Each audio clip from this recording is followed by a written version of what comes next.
Hello दोस्तों, नमस्कार। जितने भी ईपीएस 95 पेंशन धारक हैं, आप सबका हमारे नए वीडियो में स्वागत है। दोस्तों, आप लोगों का काफ़ी बार कमेंट आया था कि जो जितने भी काम हो रहे हैं, क्या इसका कोई निष्कर्ष निकल रहा है या नहीं निकल रहा है। क्या ईपीएस 95 पेंशन धारकों की पेंशन में वृद्धि होगी, और होगी भी तो कब तक होगी। पूरी का पूरा निष्कर्ष के साथ में मैं आपको बताऊंगा कि ईपीएस 95 पेंशन धारकों के लिए बहुत बड़ी अपडेट है कि ईपीएस 95 पेंशन धारकों की पेंशन में वृद्धि अब चंद कदम ही दूर है। ईपीएस 95 पेंशन धारकों के हाथ में आ गई है। टोटल 5 टॉपिक हैं, जिन 5 टॉपिकों के ऊपर मैं बताऊंगा, और इन 5 टॉपिकों के ऊपर मैं कोशिश करूंगा कि बड़े वीडियो आ जाए, आप लोगों को पूरा अच्छी तरह से विधिवत समझा दूं, क्योंकि एक वीडियो के माध्यम से इस वीडियो को मैं नहीं बना सकता हूं, नहीं समझा सकता हूं आप लोगों को। सबसे पहले मैं आपको बता दूं, पहले नंबर पे 25 दिसंबर चित्तौड़गढ़ के बारे में, यानी कि 25 दिसंबर को एक नहीं बल्कि दो बहुत बड़े बड़े विशाल सभा सम्मेलन हुए हैं।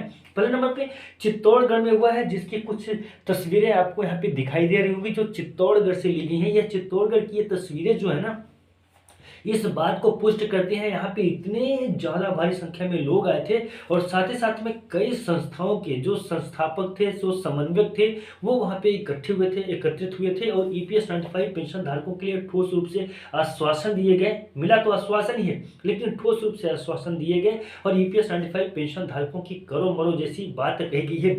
इसी के अगले कड़ी में मैं आपको बता दूं कि 25 दिसंबर को, दूसरे नंबर पे 25 दिसंबर को ही कानपुर में ओम शंकर तिवारी जी ने एक बहुत बड़ी विशाल सभा का आयोजन किया, जिसका भी मैं तस्वीरें आपको दिखा देता हूं। यहाँ पे उसका भी तस्वीरें हैं, और वहां पे ऐसी ऐसी बातें नहीं हुई हैं, बहुत बड़ी बड़ी बातें हुई हैं, जैसे इच्छा मृत्यु जैसी बड़ी बातें हुई हैं सामने, जहां पे माननीय राष्ट्रपति जी से जो तो अनुमति लेकर इच्छा मृत्यु जैसी बातें हुई हैं। 15 दिन के नोटिस के ऊपर बातें हुई हैं, और 3 सूत्रीय आंदोलन जैसे ट्रेन रोको, रेल रोको, ये बड़ी बड़ी बातें हो रही हैं, जो ईपीएस 95 पेंशन धारकों की पेंशन में वृद्धि कराने को लेकर पूरी तरीके से मैं ये है कि पेंशन में वृद्धि हो जाएगी, और जल्द ही पेंशन में वृद्धि होगी, क्योंकि अब ईपीएस 95 पेंशन धारक इंतजार करने वाले नहीं है। राष्ट्रीय संघर्ष समिति इतने लंबे समय से निरंतर प्रयास कर रही है, तो राष्ट्रीय संघर्ष समिति भी अब इंतजार करने वालों में से नहीं है। तीसरे नंबर पे है कि 13 सूत्रीय आंदोलन में कौन कौन से आंदोलन शामिल है। तो मैंने पहले ही बता दिया कि इसमें जैसे ट्रेन रोको आंदोलन रहेगा, बस रोको आंदोलन रहेगा, और साथ ही साथ में घेराव, धरना प्रदर्शन और इच्छा मृत्यु की बात भी इसमें रखी गई है। उसके ऊपर भी हम लोग चर्चा करेंगे, लेकिन दूसरे वीडियो में, बड़े वीडियो में करेंगे, ताकि पूरी तरीके से क्लियर हो जाए आप लोगों के बीच में ये जो बातें हैं। तो तीसरे नंबर पर सुप्रीम कोर्ट से भी बड़ी अपडेट आ रही है कि ईपीएस 95 पेंशन धारकों के पक्ष में फैसला जा सकता है, और किस प्रकार से जाएगा वो भी मैं आपको बताऊंगा यहाँ पे। और ईपीएस 95 पेंशन धारकों की पेंशन में वृद्धि को लेकर माननीय सुप्रीम कोर्ट से फैसला कब तक आ सकता है, जो रिव्यू पिटीशंस दायर हुए हैं उसको लेके। अब जो तो 25 दिसंबर के बारे में तो मैं आपको बता ही दिया हूं। तो ईपीएस 95 पेंशन धारकों के लिए ये जो प्रमुख अपडेट थे, इस प्रकार के अपडेट थे।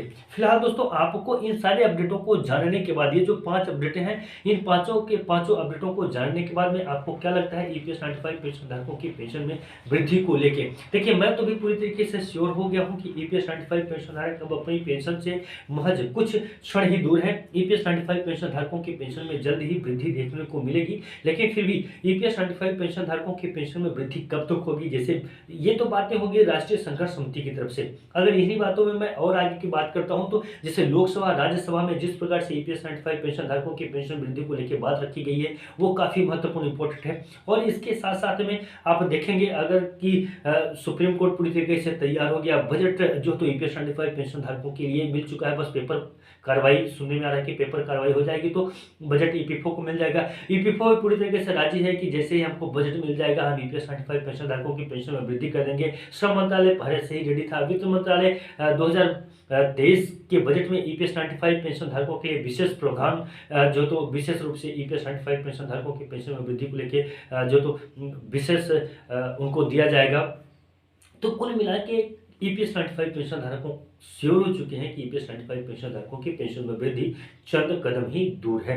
फिलहाल देखना ये है कि कब तक पेंशन धारकों की पेंशन में वृद्धि हो जाती है, कब तक ईपीएस 95 पेंशन धारकों के खाते में पैसा आ जाएगा। जब तक खाते में पैसा नहीं आ जाता है, तब तक हम भी ये मानने को तैयार नहीं रहेंगे कि ईपीएस 95 पेंशन धारकों की पेंशन में वृद्धि हो चुकी है। फिलहाल दोस्तों, आपका क्या कहना है, आपका क्या विचार है, आपका क्या कमेंट है, कमेंट में हमें जरूर बताइएगा। मिलते हैं किसी नए वीडियो में, तब तक के लिए नमस्कार, जय हिंद, जय भारत।